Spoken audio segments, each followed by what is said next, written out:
Indonesia is not just wonderful. Indonesia is wonderland.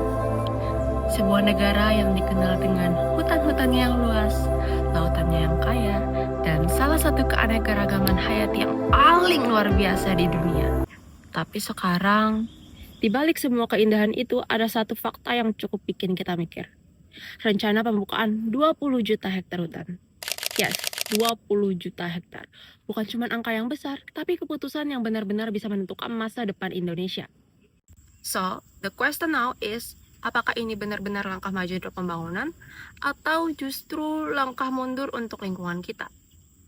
Di video kali ini, aku bakal bahas semuanya dari sudut pandang hukum lingkungan, mulai dari kronologinya, dampak, hingga analisis hukumnya. So, let's get into it. Kita mulai dari kronologinya. Rencana ini muncul sebagai bagian dari upaya pemerintah untuk mencapai swasembada pangan dan energi. Nah, swasembada itu sendiri artinya negara mampu memenuhi kebutuhannya sendiri tanpa bergantung pada impor. In a way, this sounds good, right? Negara mau mandiri, mau kuat. Tapi masalahnya, lahan yang dipakai itu bukan lahan kosong biasa. Sebagian berasal dari hutan lindung, hutan produksi, bahkan dari wilayah yang sebelumnya dikelola masyarakat lewat perhutanan sosial. Di titik ini, kita mulai harus mikir, ini benar-benar solusi atau justru eksploitasi yang dibungkus dengan kata pembangunan? Dalam hukum lingkungan, ada dua istilah penting yang harus kita pahami. Pertama, pengerusakan lingkungan.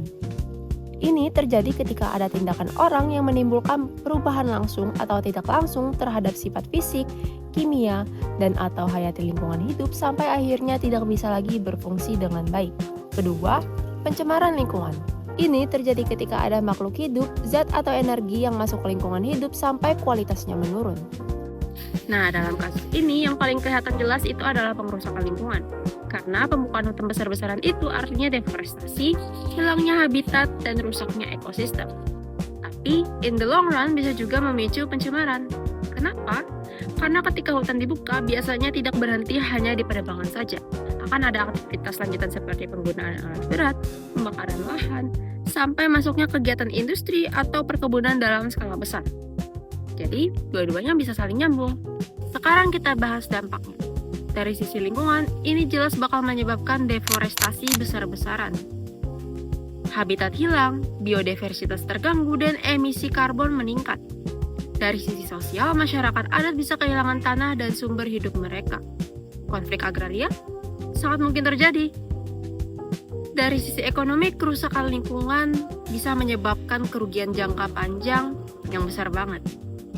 But it doesn't stop there. Dampaknya juga bisa ke level internasional. Ketika hutan dibuka, karbon yang tersimpan dilepas ke atmosfer. Dan ini langsung berkontribusi ke pemanasan global. So, basically, ini bukan cuma masalah Indonesia, ini masalah dunia. Apalagi Indonesia punya komitmen global untuk menurunkan emisi. Jadi, di sini kelihatan ada gap antara kebijakan nasional dan komitmen internasional. Sekarang kita masuk ke dalam aspek hukum.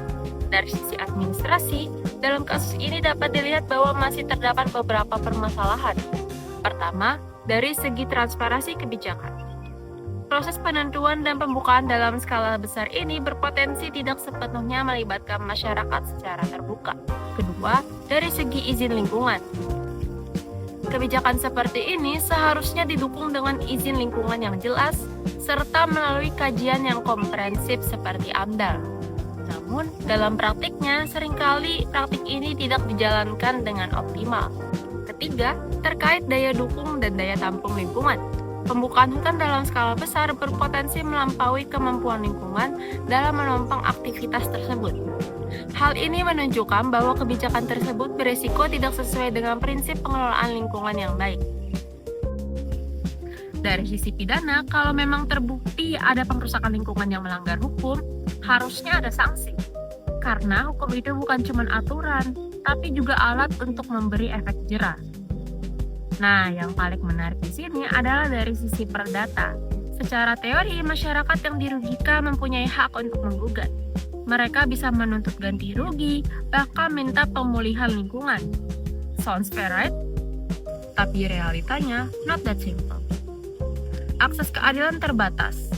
ada ketimpangan kekuatan, ada tekanan bahkan intimidasi. Dan pembuktian itu susah banget. Jadi akhirnya bukan cuma soal hak itu ada, tapi apakah hak itu benar-benar bisa digunakan? Because law is not just about its written, but what can actually be accessed. Dalam hukum lingkungan ada dua cara penyelesaian sengketa yang diatur di dalam pasal 84 Undang-Undang Perlindungan Lingkungan Hidup. Yang pertama, litigasi, yaitu lewat pengadilan. Gugatan melalui pengadilan hanya dapat ditempuh apabila upaya penyelesaian sengketa di luar pengadilan yang dipilih dinyatakan tidak berhasil oleh salah satu pihak atau para pihak yang bersengketa. Dan yang kedua, non-litigasi atau di luar pengadilan. Penyelesaian sengketa ini dilakukan untuk mencapai kesepakatan mengenai bentuk dan besarnya ganti rugi, tindakan pemulihan akibat pencemaran dan atau perusakan, tindakan tertentu untuk menjamin tidak akan terulangnya pencemaran dan atau perusakan, dan tindakan untuk mencegah timbulnya dampak negatif terhadap lingkungan hidup. Peran masyarakat juga sebenarnya nggak kalah penting. Hal ini disebutkan di dalam pasal 70 Undang-Undang Perlindungan Hidup yang menyebutkan bahwa masyarakat memiliki hak dan kesempatan yang sama dan seluas-luasnya untuk berperan aktif dalam perlindungan dan pengelolaan lingkungan hidup. Peran itu dapat berupa mulai dari mengawasi, menyampaikan pendapat, dan melakukan advokasi. Kalau kita kaitkan kasus ini dengan asas-asas dalam Undang-Undang Nomor 32 Tahun 2009 tentang perlindungan lingkungan hidup, sebenarnya kita bisa melihat cukup jelas di mana letak permasalahannya. Pertama, asas tanggung jawab negara. Dalam asas ini, negara memiliki kewajiban untuk melindungi lingkungan hidup demi kepentingan masyarakat dan generasi mendatang. Tapi dalam kasus ini muncul pertanyaan, apakah kebijakan pembukaan hutan dalam skala besar itu sudah benar-benar mencerminkan tanggung jawab tersebut? Atau justru berpotensi mengabaikan perlindungan lingkungan hidup? Kedua, asas kelestarian dan keberlanjutan. Artinya, setiap kebijakan harus menjaga keseimbangan antara kebutuhan saat ini dan masa depan. However, kalau pembukaan hutan dilakukan secara masif tanpa pengelolaan yang jelas, maka yang terjadi justru kerusakan jangka panjang. Dan ini bertentangan dengan prinsip keberlanjutan itu sendiri. Ketiga, asas partisipatif. Masyarakat seharusnya dilibatkan secara aktif dalam setiap proses pengambilan keputusan.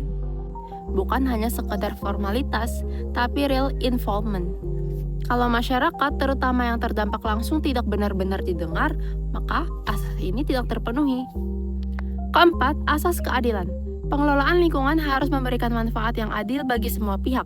Tidak boleh hanya menguntungkan negara atau korporasi, sementara masyarakat lokal justru dirugikan. Kalau terjadi ketimpangan seperti ini, maka jelas ada masalah dari sisi keadilan. Kelima, asas ekoregion. Artinya, pengelolaan lingkungan harus mempertimbangkan karakteristik wilayah termasuk kondisi ekosistemnya. Pembukaan hutan dalam skala besar tanpa mempertimbangkan kondisi ekologis tiap daerah bisa merusak keseimbangan alam di wilayah tersebut. Keenam, asas kehati-hatian dan pencegahan. Ini penting banget. Dalam hukum lingkungan, lebih baik mencegah daripada memperbaiki. Kalau suatu kebijakan berpotensi menimbulkan kerusakan besar, maka seharusnya dilakukan kajian yang sangat matang sebelum dijalankan. Bukan setelah kerusakan terjadi baru ditangani. Ketujuh, asas akuntabilitas. Setiap kebijakan harus dapat dipertanggungjawabkan secara terbuka. Artinya harus ada transparansi dan kejelasan siapa yang bertanggung jawab jika terjadi dampak negatif. Kalau ini tidak jelas, maka asas akuntabilitas tidak berjalan. Dan terakhir, asas polluter pays. Ini berarti siapa yang merusak lingkungan, dia yang harus bertanggung jawab untuk memperbaiki dan mengganti kerugian. Tapi dalam praktiknya seringkali yang dirugikan justru masyarakat, sementara pihak yang menyebabkan kerusakan tidak sepenuhnya menanggung akibatnya. Kalau kita lihat secara keseluruhan, banyak asas yang seharusnya menjadi dasar justru belum terpisah secara maksimal dalam kasus ini. Dan ini menunjukkan adanya ketidakseimbangan antara kepentingan pembangunan dan perlindungan lingkungan. Selanjutnya, kalau kita kaitkan dengan tujuan hukum lingkungan yang diatur di dalam pasal 3 Undang-Undang Nomor 32 Tahun 2009, tujuan utamanya adalah untuk melindungi wilayah negara dari pencemaran dan kerusakan lingkungan, menjamin keselamatan dan kesehatan manusia, serta menjaga keberlanjutan lingkungan hidup. Namun, jika kebijakan yang diambil justru berpotensi menyebabkan kerusakan lingkungan dalam skala besar, maka dapat dikatakan bahwa kebijakan tersebut belum sepenuhnya sejalan dengan tujuan hukum lingkungan itu sendiri. Jadi, kesimpulannya ini bukan sekedar kebijakan biasa, Ini isu besar yang mencakup lingkungan, sosial, dan hukum. Dan sekarang pertanyaannya bukan lagi soal kebijakan, tapi soal kita. Kenapa kita harus peduli? Karena dampaknya nyata. Ketika hutan rusak, yang hilang bukan cuma pohon, tapi juga kehidupan. Because at the end of the day, hukum itu cuma bukan soal aturan, tapi juga soal keadilan, tanggung jawab, dan masa depan. So, stay aware, stay critical, and don't ever stop caring. Because the future depends on anything what we do today.